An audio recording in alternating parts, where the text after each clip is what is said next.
ایثار کا مطلب ہوتا ہے کہ اپنی خواہش کو چھوڑ کر کے یا اپنی ضرورت کو چھوڑ کر کے دوسرے کی ضرورت پہلے پوری کرنا۔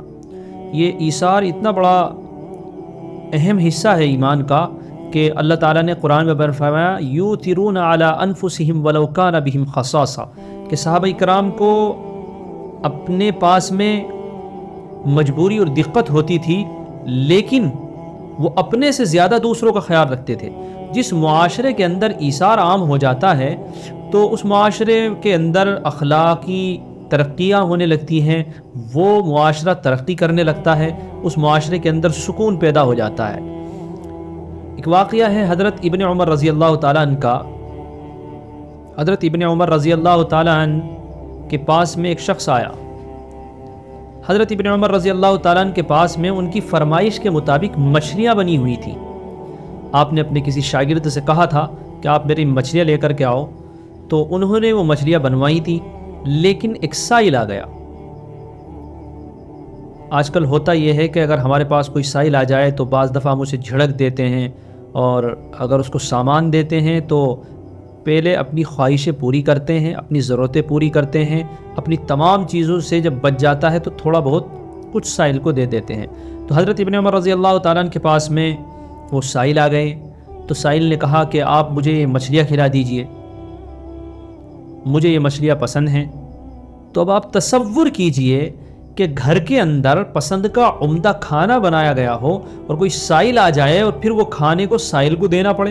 تو ہمارے یہاں تو ایسا نہیں ہو سکتا ہے، ہم تو لوگ کہیں گے کہ بھائی آپ پیسے لے لیجئے، آپ مجھ سے پیسے لے جائیے، آپ سامان کچھ بھی لے لیجئے، کہیں اور سے کھا لیجئے، یہ تو میں نے اپنے لیے بنوایا ہوا۔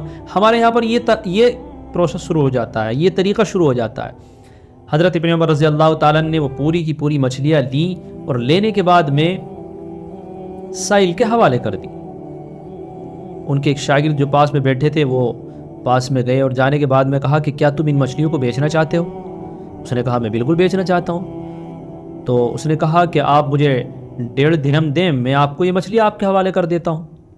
بہرحال انہوں نے 1.5 درہم میں وہ مچھلیاں خریدی اور لا کر کے پھر حضرت ابن عمر رضی اللہ عنہ کی خدمت میں پیش کر دی ان کے شاگرد نے کہ حضرت میں نے یہ اس سے خرید لی ہیں، اب آپ اس کو کھا سکتے ہیں۔ سائل بھی بڑا عجیب تھا، وہ پھر سے واپس آ گیا، 1.5 درہم میں بیچنے کے بعد پھر سے واپس آ گیا اور حضرت ابن عمر رضی اللہ تعالیٰ عنہ سے کہنے لگا کہ کیا آپ مجھے یہ مچھلی دے سکتے ہیں؟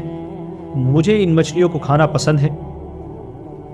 حضرت ابن عمر رضی اللہ تعالیٰ عنہ نے کہا کہ یہ مچھلیاں اٹھا کر کے اسے دے دو اور اس سے 1.5 درہم بھی واپس مت لینا، اس لیے کہ میں نے اللہ کے نبی صلی اللہ علیہ وسلم کو فرماتے ہوئے سنا ہے کہ اگر کوئی اپنی خواہش کی چیز اور اپنی پسندیدہ چیز اپنے کسی دوسرے بھائی کی پسند کو سمجھتے ہوئے اس کے حوالے کر دے گا تو اللہ رب العزت اس کی مغفرت فرما دے گی۔ تو یہ چھوٹی سی چیز ہے کہ جو چیز آپ اپنے لیے پسند کر رہے ہیں آپ دوسرے کے لیے بھی وہ چیز پسند کریں، اور دوسروں میں چیزیں بانٹنے کو عام کریں، اور لوگوں کو ہدیہ دینا عام کریں، لوگوں کو چیزیں دینا عام کریں۔ آج کل ہوتا یہ ہے کہ لوگ ایک دوسرے کو اپنا سامان دینے سے بچتے ہیں۔ محلے اور پڑوس کے اندر یہ معاملہ شروع ہو گیا ہے کہ لوگ اپنے پاس سامان سارا رکھتے ہیں لیکن ایک دوسرے کو دینا پسند نہیں کرتے ہیں۔ تو یہ بالکل اسلام کے مزاج کے خلاف ہے۔ اسلام نے تو مزاج ہی یہ بنایا ہے کہ آپ ایثار سے کام لیں۔ تو اللہ تعالیٰ سے دعا کرنی چاہیے کہ اللہ تعالیٰ ہم لوگوں کو ایثار کی دولت سے مالا مال فرمائے۔